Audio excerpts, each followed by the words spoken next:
Hello guys, स्वागत है आप सभी का आपके अपने यूट्यूब चैनल दीप हिंदी ऑनलाइन संसार में। आज हम आप लोगों के लिए लेकर आए हैं महाकवि नागार्जुन जी का जीवन परिचय।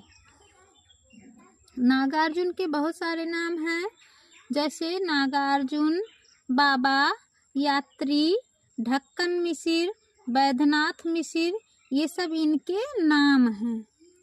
नागार्जुन का जन्म बिहार के दरभंगा जिले के सतलखा गांव में सन 1911 ईस्वी में हुआ था।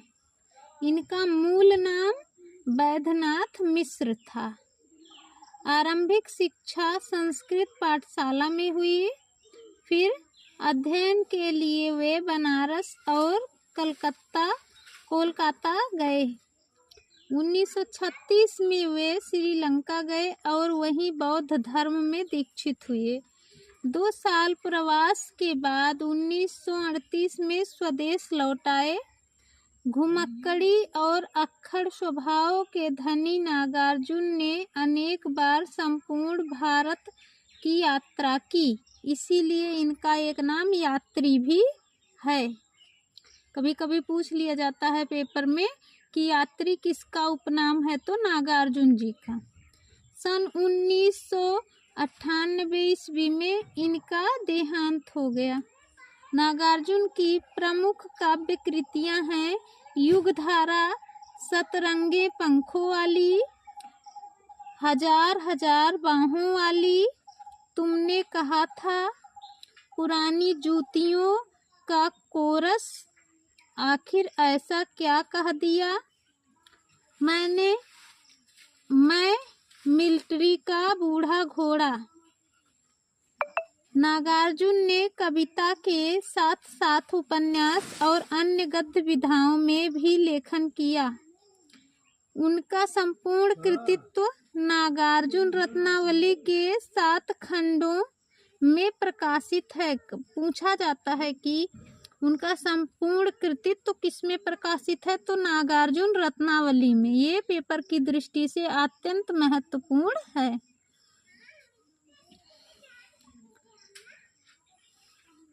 साहित्यिक योगदान के लिए उन्हें अनेक पुरस्कारों से सम्मानित किया गया, जिनमें प्रमुख है हिंदी अकादमी पुरस्कार, दिल्ली का शिखर सम्मान, उत्तर प्रदेश का भारत भारती पुरस्कार एवं बिहार का राजेंद्र प्रसाद पुरस्कार। मैथिली भाषा में कविता के लिए उन्हें साहित्य अकादमी पुरस्कार प्रदान किया गया। राजनैतिक सक्रियता के कारण उन्हें अनेक बार जेल जाना पड़ा। हिंदी और मैथिली में समान रूप से लेखन कार्य करने वाले नागार्जुन ने बांग्ला और संस्कृत में भी कविताएं लिखीं। मातृभाषा मैथिली में वे यात्री नाम से प्रतिष्ठित हैं। लोक जीवन से गहरा सरोकार रखने वाले नागार्जुन भ्रष्टाचार, राजनीतिक स्वार्थ और समाज की पतनशील स्थितियों के प्रति अपने साहित्य में विशेष सजग रहे। वे व्यंग में माहिर हैं, इसलिए उन्हें आधुनिक कबीर भी कहा जाता है। ये पेपर में पूछा जाता है कि आधुनिक कबीर किस कवि को कहा जाता है, तो नागार्जुन जी को। छायावादोत्तर दौर के वे ऐसे अकेले कवि हैं जिनकी कविता गांव की चौपालों और साहित्यिक दुनिया में समान रूप से लोकप्रिय रही। वे वास्तविक अर्थों में जन कवि हैं। सामयिक बोध से गहराई से जुड़े नागार्जुन की आंदोलन धर्मी कविताओं को व्यापक लोकप्रियता मिली। नागार्जुन ने छंदों में काव्य रचना की और मुक्त छंद में भी।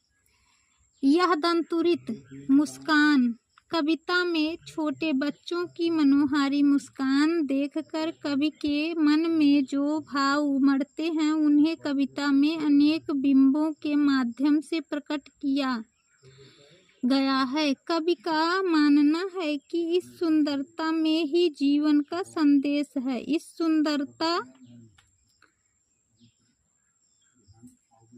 की व्याप्ति ऐसी है कि कठोर से कठोर मन भी पिघल जाए। इस दंतुरित मुस्कान की मनमोहकता तब और बढ़ जाती है जब उसके साथ नजरों का बाकपन जुड़ जाता है।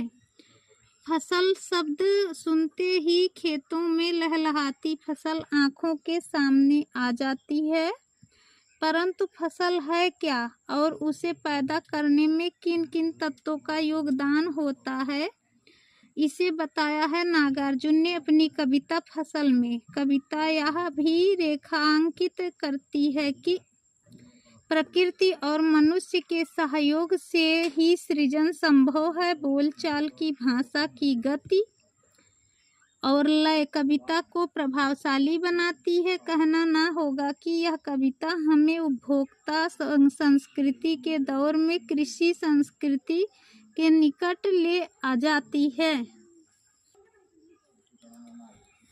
यदि आप सभी को वीडियो पसंद आए तो लाइक, सब्सक्राइब, शेयर करना ना भूलें। धन्यवाद।